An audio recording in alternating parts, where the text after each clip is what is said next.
ओम गणेशाय नमः। ओम लक्ष्मी नमः। सरस्वती नमः। ओम नमः शिवाय। श्री शिव पुराण रुद्र संहिता सती खंड अध्याय 39 और 40। श्री विष्णु और देवताओं से अपराजित दधीचि का उनके लिए शाप और शुभ पर अनुग्रह। ब्रह्मा जी कहते हैं, नारद, भक्त वत्सल भगवान विष्णु राजा शुभ का हित साधन करने के लिए ब्राह्मण का रूप धारण कर दधीचि के आश्रम पर आए। वहां उन जगत गुरु श्री हरि ने शिव भक्त शिरोमणि ब्रह्म ऋषि दधीचि को प्रणाम करके शुभ के कार्य की सिद्धि के लिए उद्धत हो उनसे यह बात कही। श्री विष्णु बोले, भगवान शिव की आराधना में तत्पर रहने वाले अविनाशी ब्रह्म ऋषि दधीचि, मैं तुमसे एक वर मांगता हूँ, उसे तुम मुझे दे दो।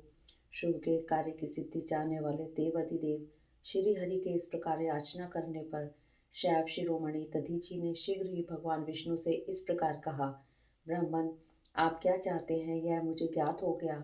आप शुभ का काम बनाने के लिए साक्षात भगवान हरि हैं, ब्राह्मण का रूप धारण करके यहाँ आए हैं। इसमें संदेह नहीं कि आप पूरे मायावी हैं, किंतु देवेश जनार्दन, मुझे भगवान रुद्र की कृपा से भूत भविष्य और वर्तमान तीनों कालों का सदा ज्ञान ही बना रहता है। सुव्रत, मैं आपको जानता हूँ, आप पापहारी श्री विष्णु एवं श्री हरि हैं। यह ब्राह्मण का वेश छोड़िए, दुष्ट बुद्धि वाले राजा शुभ ने आपकी आराधना की है, इसलिए आप यहाँ पधारे हैं। भगवान हरे, आपके भक्त वत्सलता को मैं भी जानता हूँ। यह छल छोड़िए, अपने रूप को ग्रहण कीजिए और भगवान शंकर के स्मरण में मन लगाइए। मैं भगवान शंकर की आराधना में लगा रहता हूँ। ऐसी दशा में भी यदि आप मुझसे किसी को भय हो तो आप उसे यत्नपूर्वक सत्य की शपथ के साथ कहिए। मेरा मन शिव के स्मरण में ही लगा रहता है, मैं कभी झूठ नहीं बोलता। इस संसार में किसी देवता या दैत्य से भी मुझे भय नहीं है। श्री विष्णु बोले, उत्तम व्रत का पालन करने वाले दधीचि, तुम्हारा भय सर्वदा नष्ट ही है, क्योंकि तुम शिव की आराधना में तत्पर रहते हो, इसलिए सर्वज्ञ हो। परंतु मेरे कहने से तुम एक बार अपने प्रतिद्वंदी राजा शुभ से जाकर कह दो कि वह राजेंद्रों में तुमसे डरता है। भगवान विष्णु का यह वचन सुनकर भी शैव शिरोमणि महामुनि दधीचि निर्भय ही रहे और हंसकर बोले, मैं देव अधिदेव पिनाकपाणि भगवान शंभु के प्रसाद से नहीं, कभी किसी से और किंचित मात्र भी नहीं डरता, सदा ही निर्भय रहता हूँ। इस पर श्री हरि ने मुनि को दबाने की चेष्टा की। देवताओं ने भी उसका साथ दिया, किंतु सबके सभी अस्त्र कुंठित हो गए। तदंतर भगवान श्री विष्णु ने अगिनत गणों की सृष्टि की, परंतु महर्षि ने उनको भी भस्म कर दिया। तब भगवान ने अपनी अनंत विष्णु मूर्ति प्रकट की। यह सब देखकर च्यवन कुमार ने वहां जगदीश्वर भगवान विष्णु से कहा, महाबाहो, माया को त्याग दीजिए। विचार करने से यह प्रतिभा संपन्न प्रतीत होती है। माधव, मैंने सहस्त्रों दुर्विज्ञ या वस्तुओं को जान लिया है। आप मुझ में अपने सहित संपूर्ण जगत को देखिए। निरालस्य होकर मुझ में ब्रह्मा एवं रुद्र का भी दर्शन कीजिए। मैं आपको दिव्य दृष्टि देता हूँ। ऐसा कहकर भगवान शिव के तेज से पूर्ण शरीर वाले च्यवन कुमार दधीचि मुनि ने अपनी देह में समस्त ब्रह्मांड का दर्शन कराया। तब भगवान विष्णु ने उन पर पुनः कोप करना चाहा। इतने में ही मेरे साथ राजा शुभ वहां आ पहुंचे। मैंने निश्चेष्ट खड़े हुए भगवान पद्मनाभ को तथा देवताओं को क्रोध करने से रोका। मेरी बात सुनकर इन लोगों ने भगवान ब्राह्मण दधीचि को परास्त नहीं किया। श्री हरि उनके पास गए और उन्होंने मुनि को प्रणाम किया। तदंतर शुभ अत्यंत दीन हो उन मुनीश्वर दधीचि के निकट गए और उन्हें प्रणाम करके प्रार्थना करने लगे। मुनिश्रेष्ठ, शिव भक्त शिरोमणि, मुझ पर प्रसन्न हुई। परमेश्वर, आप दुर्जनों की दृष्टि से दूर रहने वाले हैं, मुझ पर कृपा कीजिए। राजा शुभ की यह बात सुनकर तपस्या की निधि ब्राह्मण दधीचि ने उन पर अनुग्रह किया। तत्पश्चात श्री विष्णु आदि को देखकर वे मुनि क्रोध से व्याकुल हो गए और मन ही मन शिव का स्मरण करके विष्णु तथा देवताओं को शाप देने लगे। दधीचि ने कहा, देवराज, इंद्र सहित देवताओं और मुनीश्वरों, तुम लोग रुद्र की क्रोधाग्नि से श्री विष्णु तथा अपने गणों सहित पराजित और ध्वस्त हो जाओ।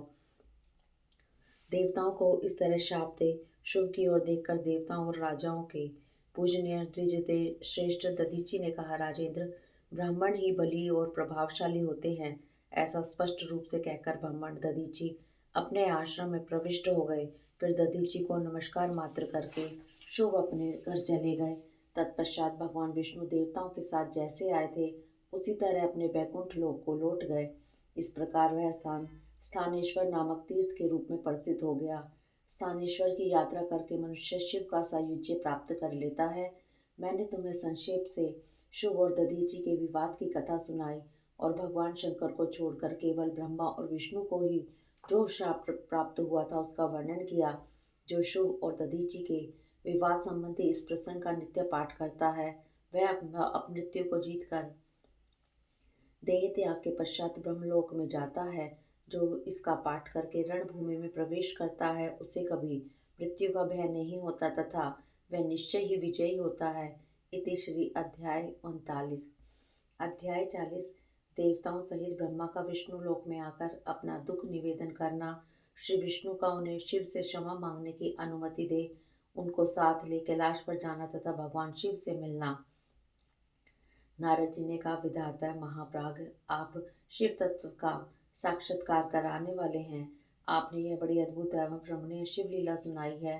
तात वीरभद्र जब दक्ष के यज्ञ का नाश करके इस कैलाश पर्वत पर गए तब क्या हुआ, यह हमें बताइए। ब्रह्मा जी बोले, नारद, रुद्रदेव के सैनिकों ने जिनके अंग भंग कर दिए थे वे समस्त पराजित देवता तथा मुनि उस समय मेरे लोक में आए। वहाँ मुझ स्वयंभू को नमस्कार करके सबने बारंबार मेरा स्तवन किया।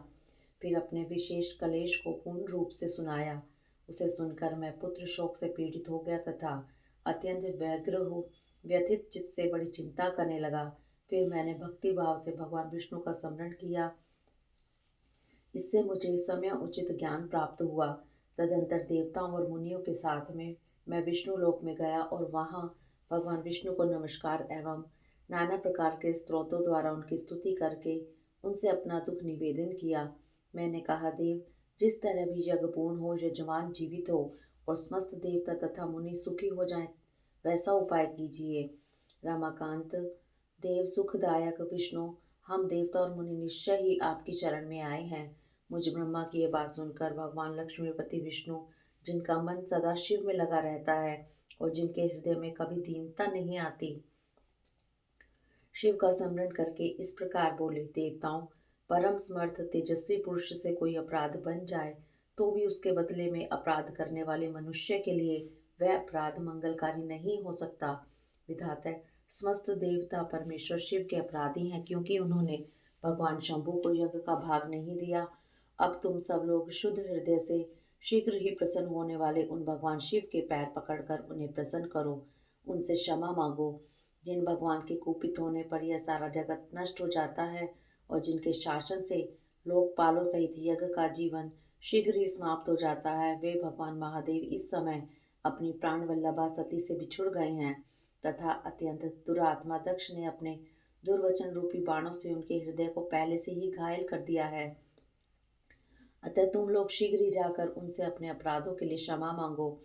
उन्हें शांत करने का केवल यही सबसे बड़ा उपाय है। मैं समझता हूँ ऐसा करने से भगवान शंकर को संतोष होगा। यह मैंने सच्ची बात कही है।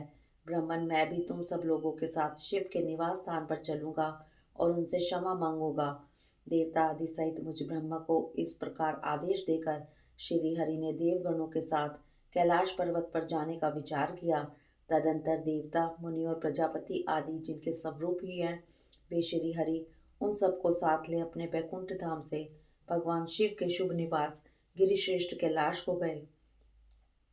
कैलाश भगवान शिव को सदा ही अत्यंत प्रिय है।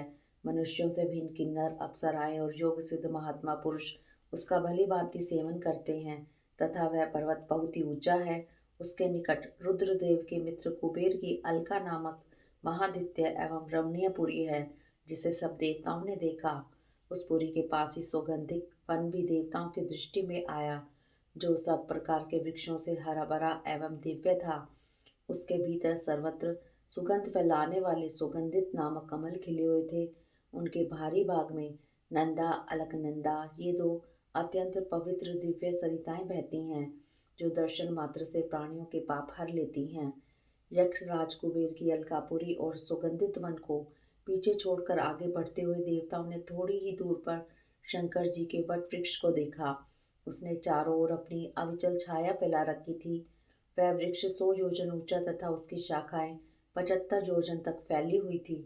उस पर कोई घोंसला नहीं था और ग्रीष्म का ताप तो उससे सदा दूर ही रहता था। बड़े पुण्यात्मा पुरुषों को ही उसका दर्शन हो सकता है। वह परम रमणीय और अत्यंत पावन है। वह दिव्य वृक्ष भगवान शंभु का योग स्थल है। योगियों के द्वारा सेव्य और परम उत्तम है। मुमुक्षुओं के आश्रयभूत उस महायोग में वट वृक्ष के नीचे विष्णु आदि सब देवताओं ने भगवान शंकर को विराजमान देखा। मेरे पुत्र महासिद्ध सनकादि जो सदा शिव भक्ति में तत्पर रहने वाले और शांत हैं, बड़ी प्रसन्नता के साथ उनकी सेवा में बैठे थे। भगवान शिव का श्री विग्रह परम शांत दिखाई देता था। उनके सखा कुबेर जो गुह्यकों तथा राक्षसों के स्वामी हैं, अपने सेवक गणों के साथ तथा कुटुंबजनों के साथ सदा विशेष रूप से उनकी सेवा किया करते हैं। वे परमेश्वर शिव उस समय तपस्वी जनों को परम प्रिय लगने वाले सुंदर सुंदर रूप धारण किए बैठे थे। भस्म आदि से उनके अंगों की बड़ी शोभा हो रही थी। भगवान शिव अपने वत्सल स्वभाव के कारण सारे संसार के सुहृदय हैं। नारद, उस दिन वे एक कुशासन पर बैठे थे और सब संतों के सुनते हुए तुम्हारे प्रश्न करने पर तुम्हें उत्तम ज्ञान का उपदेश दे रहे थे। वे बायां चरण अपनी दाएं जांघ पर और बायां हाथ बाएं घुटने पर रखे, कलाई में रुद्राक्षी माला डाले, सुंदर तर्क मुद्रा से विराजमान थे। इस रूप में भगवान शिव का दर्शन करके उस समय विष्णु आदि सब देवताओं ने दोनों हाथ जोड़ मस्तक झुकाकर तुरंत उनके चरणों में प्रणाम किया। मेरे साथ भगवान विष्णु को आया देख सत्पुरुषों के आश्रयदाता भगवान रुद्र उठकर खड़े हो गए और उन्होंने सिर झुकाकर उन्हें प्रणाम भी किया।